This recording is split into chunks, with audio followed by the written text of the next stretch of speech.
The Spiderwick Chronicles. The Wrath of Mulgarath. Three ordinary kids, Jared, Simon, and Mallory Grace, have entered another world without leaving this one. Two remarkable talents, New York Times bestsellers Tony DiTerlizzi and Holly Black, have risked everything to bring this remarkable account to light. 5 books, one thrilling adventure, the Spiderwick Chronicles. Their world is closer than you think.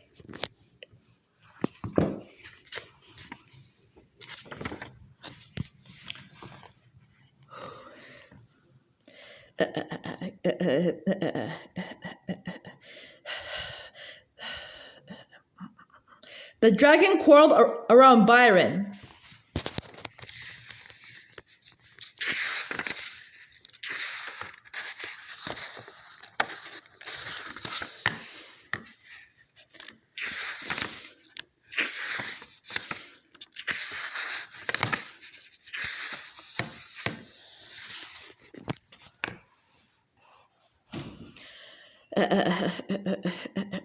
At the gate of the Spiderwick estate. Chapter 1, in which the world is turned upside down.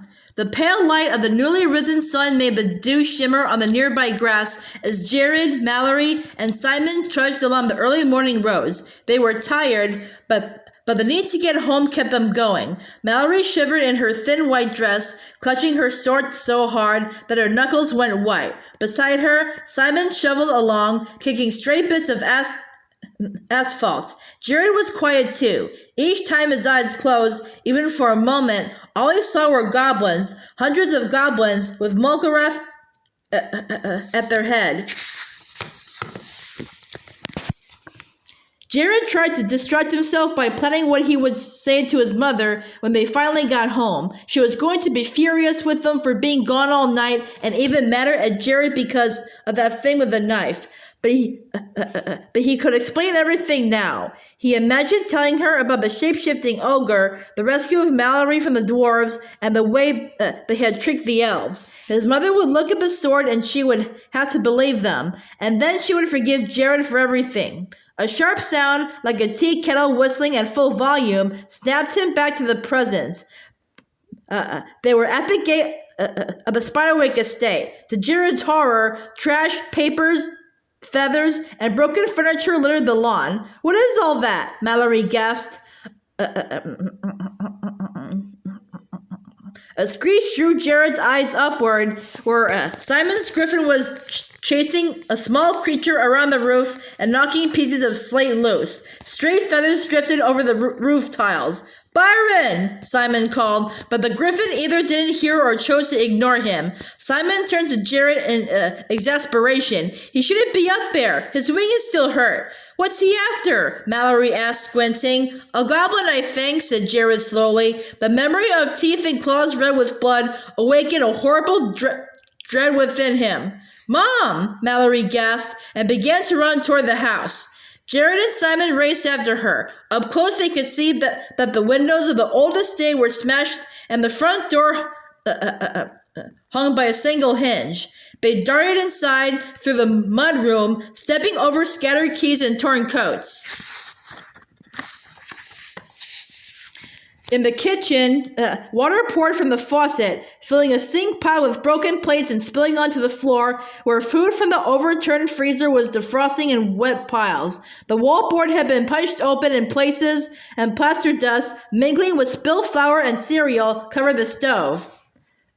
The dining room table was still upright, but several of the chairs were knocked over, their caning ripped. One of their great uncle's paintings was slashed and the frame was cracked, although it still hung on the wall. The living room was worse. The television was shattered and their game console had been shoved through it. The sofas were ripped open and stuffing was scattered across the floorboards like drifts of snow. And there, sitting on the remains of a brocade footstool, was Thimbletack.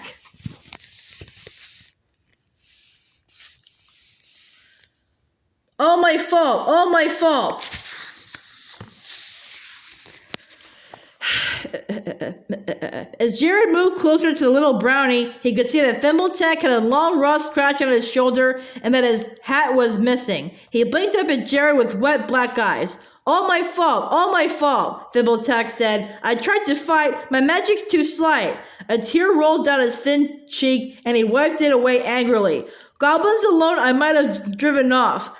The ogre just looked at me and scoffed. Where's Mom? Jared demanded. He could feel himself trembling.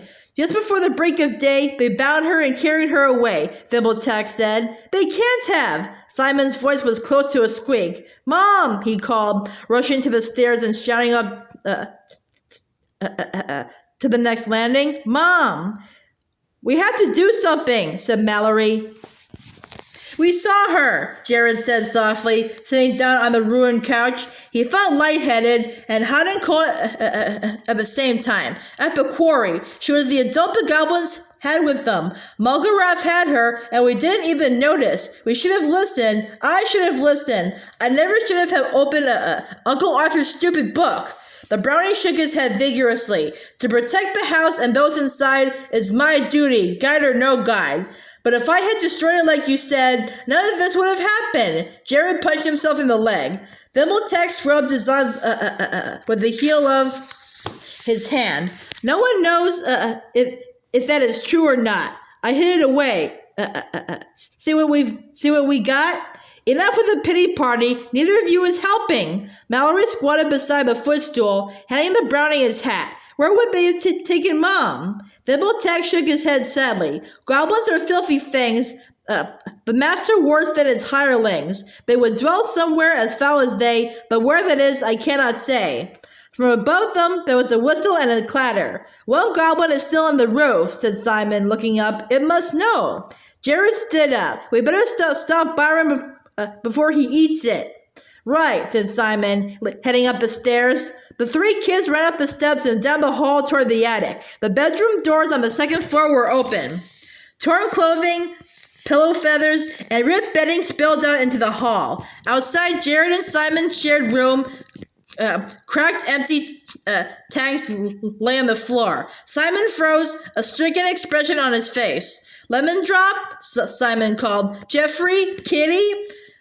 Come on, Jared said. As he steered Simon away from the wreckage of their room, he caught sight of the hall closet. The shelves were dripping with lotions and shampoos, which had also soaked the scattered towels. And at the bottom, near deep scratches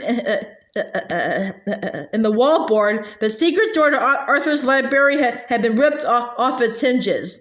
How did they find it? Mallory asked. Simon shook his head. I guess they ransacked the place looking for it. Jerry crouched down and wriggled into Arthur Spiderwick's library. Bright sunlight streaming through the single window showed the damage clearly. Tears burned his eyes as he stepped across the carpet of shredded pages.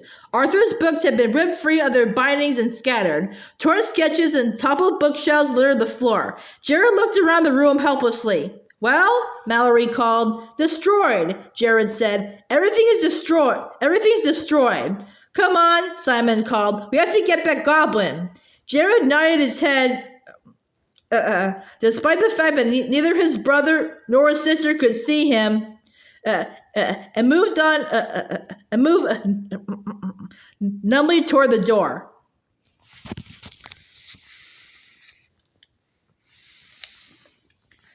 Everything's destroyed. There was something about the desecration of this one room, a room that had remained secret all these years, that made Jared feel as though nothing would ever be right again. Together, he, Simon, and Mallory trudged up the stairs to the attic, crossing over glittering pieces of smashed holiday ornaments and stepping past a broken dress form. In the dim light, Jerry could see dust erupting in time with the clattering of griffin claws, and he could hear more screeching above them. One more level, and we can't And we can step right onto the roof, Jared said, pointing to the final staircase. It led to the single highest room in the house, a small tower with half-boarded windows on all four sides. I think I heard some barking, Simon said as they climbed. Bet Goblin must still be okay. When they reached the top of the tower, Mallory swung her sword at the window boards, splintering them. Jared tried to pry off what was left loose. I'll go first, Simon said, hopping onto the ledge and gingerly climbing past the jagged slats and onto the roof. Wait! Jared shouted. What makes you think you can control that griffin? But Simon didn't seem to be paying attention. Mallory strapped on a belt, wrapping it around the sword so it hung from her hip. Come on! Jared swung his leg over the sill and stepped out onto the sleigh. The sudden sunlight almost blinded him, and for a moment his blurry eyes scanned the forest beyond their lawn. Then he saw Simon approaching the griffin, who had cornered the goblin against one of the brick chimneys. The goblin was Hog Squeal.